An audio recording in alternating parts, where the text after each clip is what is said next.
Nope.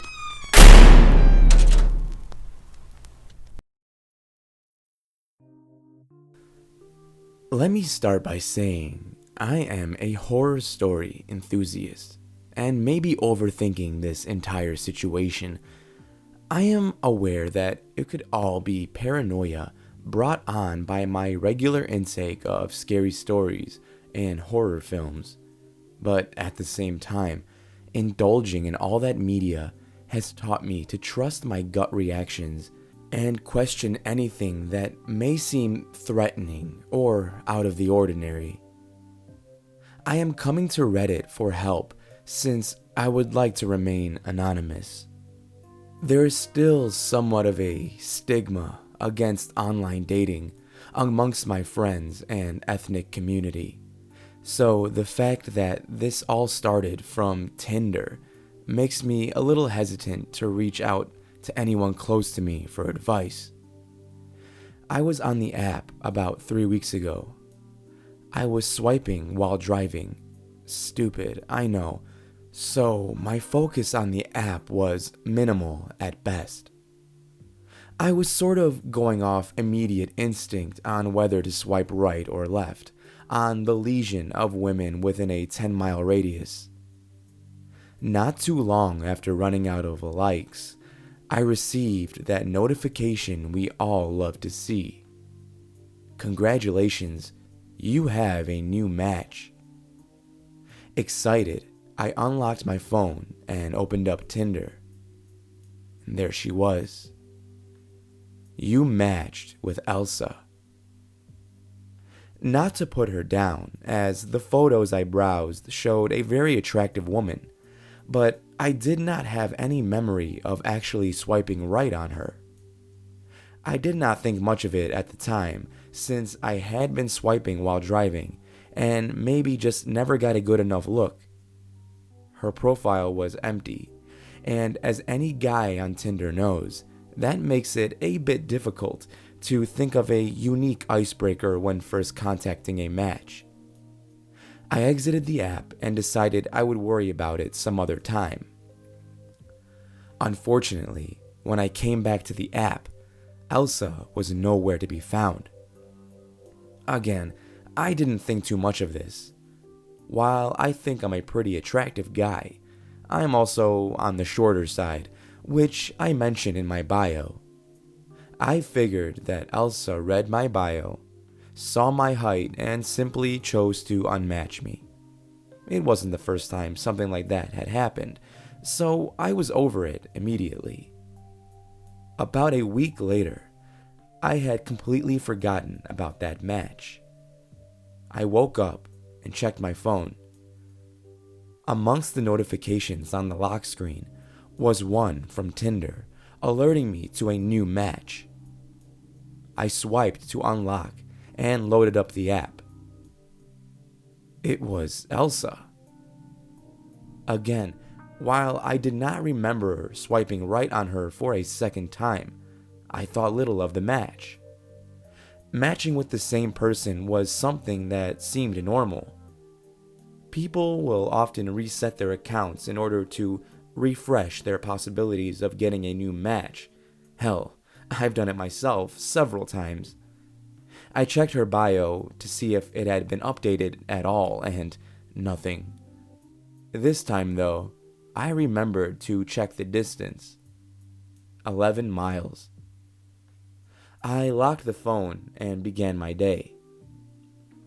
When I went to check a couple hours later, she had unmatched me. This pattern of matching with Elsé continued a few more times.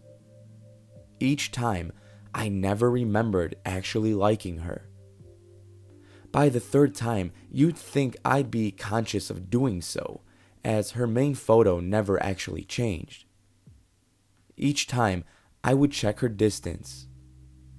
Judging by the stories that are posted here, I assume you are expecting her to be getting closer and closer to me with every match, but that wasn't the case.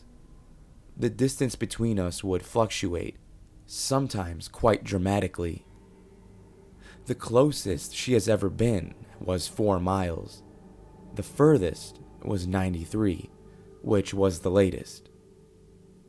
That was yesterday morning. I woke up to yet another match with Elsa.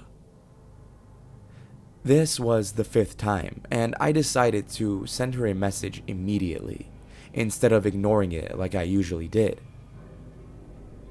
Okay, what's the deal? This is like the 5th time we've matched. I awaited a response, but again, she said nothing and disappeared from my match list. At this point, I began to get annoyed and made the decision that if we were to match again, I would report her account for spam. That night, I went to grab drinks with some friends. It was a work night, but we stupidly stayed out till about 2 a.m. I finally made it back home and pulled into my driveway. When I stepped out of my car, I was looking down at my phone, texting my friends to let them know I had arrived home safely. It was the early hours of the morning on a weeknight in the suburbs. To say it was quiet would be an understatement. I actually remember thinking to myself how still the night was, as not even the sounds of nature could be heard. That's when the silence was abruptly broken. To help paint a picture, I was standing on my lawn, facing my garage, which connects to my house.